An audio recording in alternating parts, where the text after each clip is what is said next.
Hello viewers, আসসালামু আলাইকুম। কেমন আছেন সবাই? আশা করি সবাই অনেক ভালো আছেন। আমিও আলহামদুলিল্লাহ অনেক ভালো আছি। চলে আসলাম নতুন একটি রেসিপি নিয়ে। মুরগির মাংস তো অনেকেই রান্না করেছেন, অনেকভাবে খেয়েছেন রান্না করে। এভাবে কি কেউ খেয়েছেন? আজকে আমি আপনাদের সাথে শেয়ার করতে যাচ্ছি একদম ইউনিক একটি রেসিপি। চিকেনের একটি ইউনিক রেসিপি শেয়ার করছি। আশা করি সবারই ভালো লাগবে। সবাই তো অনেক মশলাপাতি দিয়ে চিকেন রান্না করে খেয়েছেন, কিন্তু এভাবে খেয়ে দেখবেন ইনশাল্লাহ সবার ভালো লাগবে। তো আমি আজকে রেসিপিটি শেয়ার করছি কাটা মশলায়, একদম বাটাবাটি ঝামেলা ছাড়াই এই রেসিপিটি শেয়ার করছি। চলুন দেখা যাক কাটা মশলার চিকেন রান্না। চুলায় একটা কড়াই বসিয়ে দিয়েছি। কড়াইটা ভালো করে গরম হয়ে গেলে দিয়ে দিব 1 কাপ পরিমাণ তেল। তেলটা ভালো করে গরম হয়ে গেলে দিয়ে দিব 2 কাপ পরিমাণ পেঁয়াজ কুচি। পেঁয়াজটা হালকা নরম হয়ে আসলে দিয়ে দিব 1 কাপ পরিমাণ রসুন কুচি। রসুন পেঁয়াজটাকে আমি কিন্তু বেশি কুচি করি নাই, মিডিয়াম সাইজ করে নিয়েছি। এবার আমি এখানে 2টা তেজপাতা, 2টা দারুচিনি, গোলমরিচ, লবঙ্গ, গোলমরিচ দিয়ে দিয়েছি। ভালো করে পেঁয়াজের সাথে ভেজে নিচ্ছি। একটু পেঁয়াজটা যখন ভুনা ভুনা হয়ে আসবে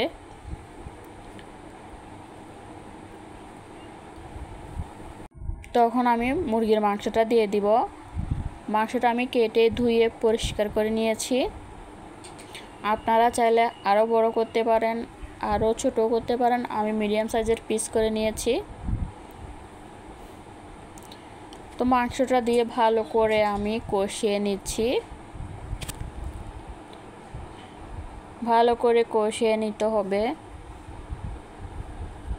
কষানোর উপরে হচ্ছে আসল ফ্লেভারটা বের হয়।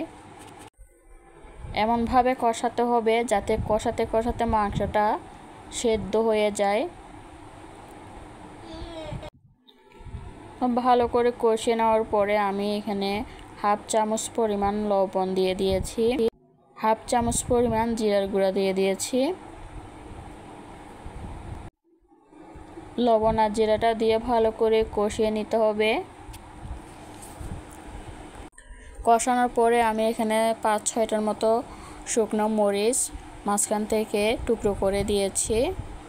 আপনারা চাইলে মরিচটাকে আস্তেও করতে পারেন, রাখতে পারেন, আবার আরেকটু ছোট সাইজেরও করে নিতে পারেন। আমি এরকম সাইজের করেছি। তো মরিচটা দিয়ে ভালো করে আমি কষিয়ে নিচ্ছি মাংসটা। তো মাংসটা ভালো করে কষিয়ে নেওয়ার পরে আমি একদম শুকনো শুকনো করে আগে ভেজে নিয়েছি। কষানোর মধ্যেই কিন্তু আমার চিকেনটা হাফ সেদ্ধ হয়ে গিয়েছে। কষাতে কষাতে মাংসের কালারটা চেঞ্জ করতে হবে, তাহলে হচ্ছে কালারটা চলে আসবে। তো আমি এখানে 2 কাপ পরিমাণ সেদ্ধ হবার জন্য পানি দিয়েছি, মাংসটা সেদ্ধ হবার জন্যে। আপনারা চাইলে আপনারা আরও কমিয়ে বাড়িয়ে দিতে পারেন। আমি 2 কাপ পরিমাণ দিয়েছি কারণ আমার মাংসটা অর্ধেকটাই সেদ্ধ হয়ে গিয়েছে। তো ভালো করে একটু মিশিয়ে ঢেকে রান্না করে নিব 20 মিনিট। 20 মিনিট পর চলে আসলাম। দেখুন মাংসটা আমার একদম রান্না করা হয়ে গিয়েছে। ঝোলটাও কিন্তু টেনে গিয়েছে, মাংসটাও ভালো করে সিদ্ধ হয়ে গিয়েছে।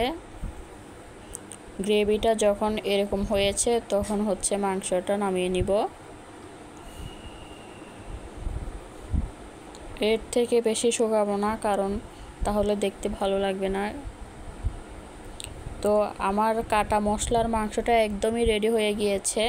দেখুন কালারটা অনেক সুন্দর হয়েছে। আমি কিন্তু এখানে তেমন শুকনো মশলা ইউজ করিনি, শুধুমাত্র জিরা ইউজ করেছিলাম, কারণ আমার থেকে গোটা জিরাটা ছিল না। সাধারণত কাটা মশলা গোটা জিরাটা ইউজ করা হয়। তো কালারটাও অসাধারণ হয়েছে, খেতেও কিন্তু অসাধারণ হয়েছে। বন্ধুরা এভাবে আপনারা একবার বানিয়ে খেয়ে দেখবেন, ইনশাল্লাহ ভালো লাগবে। ভালো লাগলে প্লিজ আমার চ্যানেলটি সাবস্ক্রাইব করে পাশে থাকবেন, লাইক কমেন্ট শেয়ার করবেন, পাশে থাকা বেল আইকনটি প্রেস করে রাখবেন যাতে নতুন কোনো ভিডিও আপলোড করার সাথে সাথে সবার আগে পাওয়ার জন্যে। আর কেমন হয়েছে কমেন্ট করে জানাবেন। আল্লাহ হাফেজ সবাইকে।